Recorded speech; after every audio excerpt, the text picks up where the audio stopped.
Hello chaps, how are you all doing today? Hope you're all well. I'm well. Yep, I am. I'm in great form today actually. Got two beautiful kits in the post. One from Stefan Host in Germany and one from James Morgan. So I do appreciate them, thank you very, very much. But in this unboxing, I'm unboxing the Zvezda version of this. This is the Trumpeter BMPT Terminator. And this one here that I'm going to do the unboxing of is the Zvezda version of the same thing. So I'm going to get this one built first. Then, near enough the future, I'll be building this one. And we can do a comparison of the two kits, and we'll see, what's the difference between Zvezda and Trumpeter. So, without any further ado, let's get unboxing this beautiful kit. It's Zvezda's Terminator Russian Fire Support Combat Vehicle. So, we'll start off with the usual, looking at the box and what's on it and things like that, and then we'll worry about what's in the box, okay? So we start off with the box first. We got it in Russian up here, and we've got it down here in English. Terminator Russian Fire Support Combat Vehicle. It's in 1/35 scale, and it's from Zvezda. It's kit number 3636. So it's a model kit made in Russia, and that's what's on the front of it, with a lovely picture of the Terminator itself in action. On the side of the box, it gives us colour callouts. There's 415 parts. The kit, when made, is 20.2 centimeters long. On the other side, it gives us some more kits that are available from Zvezda. The Russian Spetsnaz, the T90, which I did build. It's in the if you go back to my videos, I built that kit. Absolutely beautiful, beautiful, beautiful kit. We've got Russian tank crew, and we've got the Russian intercontinental ballistic missile launcher Topo SS-25 Sickle. Okay, so that's basically what's on the side, and on the back it gives us some nice views of the made up model, unpainted, and that's basically it. That's what's on the box itself. So we open the box, and I do like Zvezda boxing. It's absolutely fabulous. You get a fine sturdy box inside in that. Okay, so we leave this to the side. Okay, and we've got our box. Now I've already taken the sprues out of the plastic, and so there'll be no rustling of plastic or anything like that. And I've even labelled the sprues. I gave them a labelling last night because I've nothing else to do. Sure, why not? So we start off with the instructions. We get instructions. We get a nice booklet form instructions with some colour callouts on the back. We get a bag here with clear sprue, a bit of rope, and some mesh, two different types, thick and thin, or wide and whatever, two different grades of mesh. We start off then with the sprues. We get two little D sprues, two little sprues marked D, and there's bigger sprues marked D as well, so a little bit of a crossover there. But we've got these two sprues. We've got 1, 2, 3, 4, 5, 6 large sprues. We'll have a look at them, a closer look at them in a minute. We'll just get a kind of a quick overall first, and then we'll go into into detail. So we get a nice number of sprues, clear parts, and our instructions. So I'll change the angle of this. We'll go down, we'll have a look, and we'll have a closer look at the sprues and the instructions and what else you get with it. Okay. Alright, so let's start off with the instruction booklet, the instruction manual, the step-by-step assembly guide, whatever you want to call it. A piece of paper that's got all the info that you need to make your kit. Right, it starts off right. We've got a black and white picture here of the box art. We've got some info there on the Terminator itself, and down here we've got version 1 and version 2. Now I've been over this a couple of times, and the only thing I can see is that the hatches are open on version 2. Okay, so that's the difference between version 1 and version 2. Okay, so what do we get inside the instructions? We get a sprue map, and we get our instructions assembly. Now, what I look for in instructions, are they easy to read? Did it give you enough information? Did it give you all the information? Okay, because I've heard people come across, say, Dragon, for instance, instructions where you get halfway down a thing and a piece appears. It doesn't tell you anywhere to put it, but it's there. But the thing about Zvezda instructions, they're clear, they're precise, and they're very easy to run, because there isn't so much stuff piled into the one. Alright, so on the left hand side here, it gives you your sub-assemblies, any sub-assemblies that need to be made, and on the main steps then are on the right. Okay, so we start off with the construction of the main, the top of the tank, the deck. Then we go into the turret,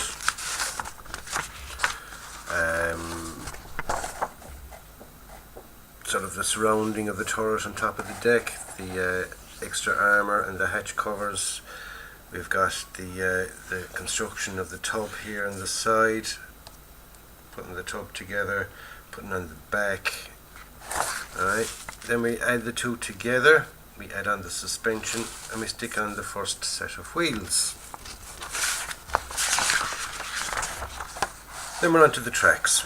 We assemble the tracks. Now these are link and length tracks, which are very nice. There's just the guide horn strip is a separate strip. There's only 6 pieces to put together for each side of the track. Not too much there. And then we put on the second set of wheels on the outside of the track. Various people have different ways of doing this. What I do is I make the track up. Don't connect this piece here. Let it set. Do all my assembly and everything else, and then kind of wind the tracks in around it. There's a way of doing it. It's awkward, but you don't sort of put on the idler or the final drive. You put that in last and things like that, and all the wheels can go in. They're easy enough. Then we've got our applique armour bits and pieces here for the side skirts and all that kind of stuff. We've got meshes there for the engine deck, our lights, hatches, sticking them all on if you want them up or down, like version 2, for the hatches to be open, all that. More assembly here. We're onto the weapons station now. We call it the weapons station at the back of the turret, and we've got the shooty things. None of the shooty things up. Yep, shooty things. I like shooty things. You know me and my shooty things. And sort of some aiming computers, or God knows what else, whatever they are, right? We've got our rocket launchers here, our projectile things, shooty things, more shooty things, fiery rockety things, right? So that's basically the finish of it. We have 30 steps in total, and on the back of the instruction sheet it gives us nice colour callouts there for 3 different camo schemes. So that's the instruction booklet. Now we'll take a look at the plastic itself. And here we are at the plastic, looking at the sprues and the what they contain. Plastic. Yep, it's definitely plastic. Right, what do I look for in a box opening and an unboxing, or whatever you want to call it? A pre-build preview. What I want to see when I look at other people's unboxings and things, when I'm deciding whether to get a kit or not, what I look for is how much flash is there on it. Is it loads of flash? Does it have ejector pin marks where you got to go filling them because they're in awkward bloody spots? Does it have sink marks? Okay, that's where the they actually don't include enough plastic, and it just kind of dips and things like that. And what's the moulding like? Is it nice and crisp? Is it raised enough for, you know, taking a wash, and when you're going into weathering and things, will it take all the pigments and all that kind of stuff? Okay, so that's all I really look for. I don't care what the parts are called, because, you know, they're irrelevant really, unless you're one of these rivet counters, and then, you know, every little bolt and nut and detail. Oh look, there's too many bolts on that. Those two shouldn't be there. I don't care about that kind of stuff. What I care about is that raised enough? And it is. You know, it's nice. There's a nice deep moulding to it. So therefore, you know, when I go doing my weathering station and giving it a wash, the wash will go around it, and it'll make it pronounceable, make it stick out. Some people call it pop. I call it boom, splat, glunk, gink, dunk, whatever. But anyway, we'll have a look at these. There's the upper deck and some of the lower panel. No ejector pin marks or ugly spots, and they're all nice. That's sprue A, and we get sprue B, and we've got on sprue B we've got the sides of the tub, right? Now all that's going to be hidden. There are little ejector pin markings here, but they're going to be hidden, so they're going to be behind the wheels, so I'm not worried about that. Same here, we've got ejector pin marks there, but they're going to be on the inside, so I'm not worried about that either. Okay, that's the underside, and the reason I'm showing you the underside is we'll have a look at the tracks. Now I have noticed that there are ejector pin marks every 4th or 5th track. Now they are raised as opposed to sunk in, so they'll sand off easy enough, so there's no problems with that one. But apart from that, they are very, very nicely moulded. Very, very nicely moulded indeed, as you can see. Okay, we'll have a look at the other side of them, the visible side of the tracks. Very nice mouldings in those, very, very nice. And there's some of our add-on armour pieces. They're quite nice too. So that's sprue B.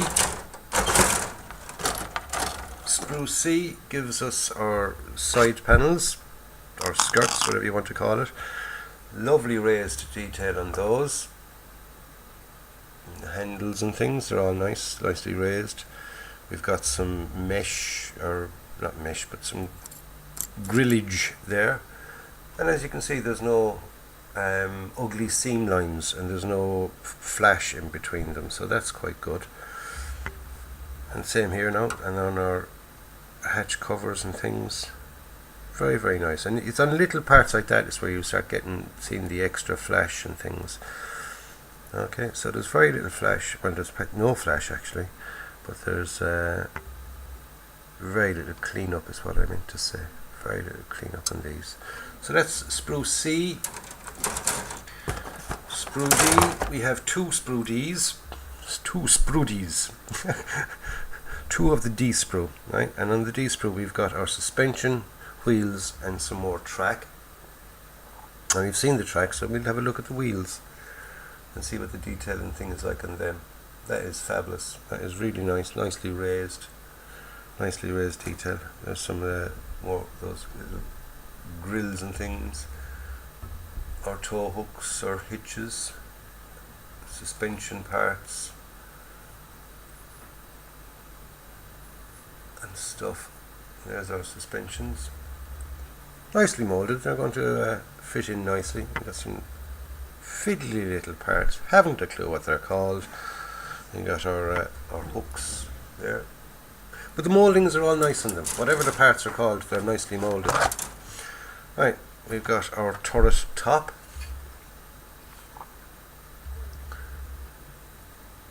Okay, it's the top of our turret. Very, very slim. That's it. Check the camera. Very, very slim, low profile turret in that, compared to, say, a tank that you don't have the big loaders or anything, so you don't need that much space inside it. Everything is sort of machine gun based and rocket based. lovely mouldings on some of these parts. It really, really is. Some really nice pieces on that. Okay, another more that add-on armour stuff and things. We've got our two shooty things, and these are the shrouds that go over them. And they're nicely moulded as well. They'll pick up a wash. Absolutely beautiful. Right, so all we've got left now is we've got another little D sprue. So that's 4 D sprues we've got, because we've got 2 of these as well. And these are marked D. Why they're marked D, I don't know, and we've already got D sprues. We'll find out after, I suppose. But these have the rocket launchers. And we've got the hatch covers and ringy things. And that's what's on them. But they're nicely done. They're very nicely moulded indeed. There's no problems with them, right? And now we've got our clear parts. And as you see, they're nice and clear. There's no bubbles in the mould. You know, I've often got a clear part and you can see little freaking bubbles in the bloody thing. But they look nice and clear. There's our vision blocks. We've got some windies and lights and things, so they look quite nice as well. And finally then, it gives us some mesh. 2 little pieces of mesh, very, very fine, and a bit of rope. That's for the tow hook, the tow hitch or tow rope. But I use a metal tow rope. I make them out of picture hanging wire. You can get a nicely pre-wound brass picture hanging wire. And I bought a length of it there at one stage, a little kit for hanging pictures, and there was about 10 feet of it on it for £3. So I mean, I still have a ton of it left after doing a load of kits. But anyway, that's it. That's the inbox review for the Terminator from Zvezda. Thank you for taking time out to listen to me dribble on about rubbish and plastic and all those kind of things. So all in all, so far it is a nice kit. I'm looking forward to getting in and getting stuck into making that. So don't forget to like and subscribe to the channel if you haven't already subscribed. If you have subscribed, thank you very, very much. I do appreciate it. And don't forget to give it the old thumbs up. Hit the like button. And I'll catch you on the next one. So in the meantime, stay safe, be nice to one another, and don't forget, go out and buy yourself a kit, build it and enjoy it. This is John signing off.